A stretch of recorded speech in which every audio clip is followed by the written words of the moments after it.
Hello, YouTube family. Welcome to our channel. This is a channel that describes the fat fire journey of a family. And today we're talking about the kids edition or how we budget for our children. So our net worth goal as a family is $5 million US.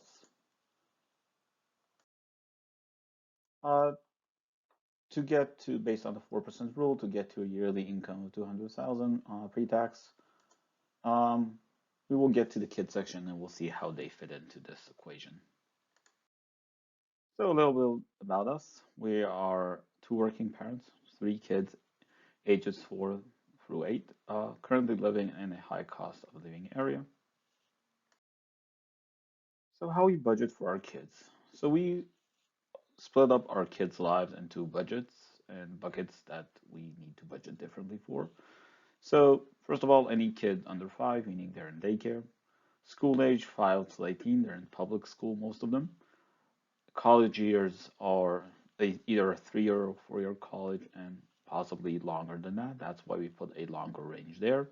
And their life after college, hopefully once they have a career started and make their own way through life.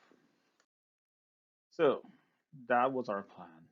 But the reality of the pandemic switched things up a bit. So currently in the pandemic, we pay about 2,200 for childcare. Food cost has increased just because we need to prepare more stuff for our kids. And miscellaneous is mostly clothes and toys. This is lower than normal years due to the fact that they're out less, so less wear and tear and things of that nature. So don't forget, these is for one child. Multiply this by 3 to get to our current expense of our kids.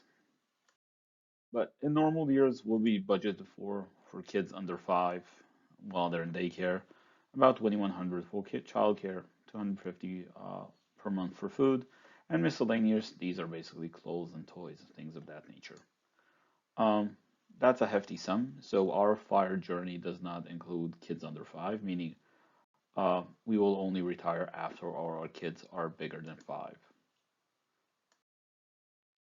School age. Some of our kids are in school age, some are not yet. So we are starting this process. So the most important thing is the after school cost. It's $400. That is until they're 12. At that point, after school does not exist.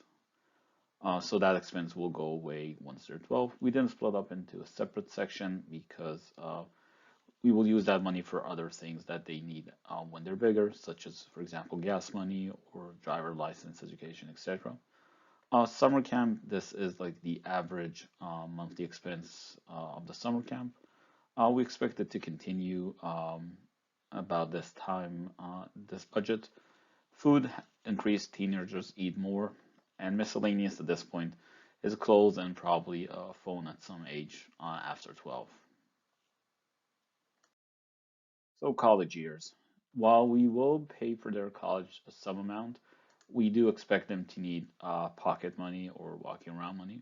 So we, instead of breaking it down, we just call it $1,000 even monthly for their usages.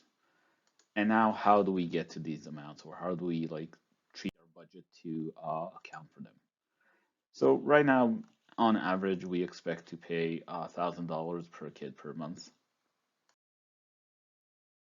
And so based on the 4% rule, to get to 1,000 a month, we need 300,000 per child allocated for their usage. And that's what how our budget works. Out of the 5 million that we're planning to for Fatfire, 1.2 million of that is dedicated to our kids. And for each one of them, 3 kids, 300,000, and we should get to 1,000 a month for them without any issues. And so what happens after college, after we lump sum the 300,000 for them? Basically, we just give them the money, and it's money we save for them. That's for their use case. So they can use it to for a down payment on a house, or if they want to continue and open up a business, that's a startup capital. Basically, it's up to them. At that point, we wash our hands out of paying for the day-to-day stuff and managing them. They are young adults at that point and can manage their own life with our assistance, of course. But then Now that's the main issue. Like if the 300,000 was in our accounts, uh, we would pay our tax bracket, which is substantially higher than the kids without any income. So when we're now considering options on how to do that. Unknown is basically how will the tax code change in the future or in different countries if they choose to live there. What's the implication of giving them 300,000 in a lump sum versus a yearly allowance or things of that nature. UTMI is basically a way to park the money under their name. We manage it for them until they're 18. So that's a good option, but we don't want them to have access to the funds at age 18. So we're considering options there on how to get uh, their access to the funds at a later date when they're more mature. And 5 to 9 plan is college saving. It's much more restrictive in terms of what they can spend the money on, which is good. We're not sure if all of our kids will go to college at this point. So right now, all the money is in our accounts with some 529 spread out across the years. We are considering our options on how to limit the tax implications of caring for our kids.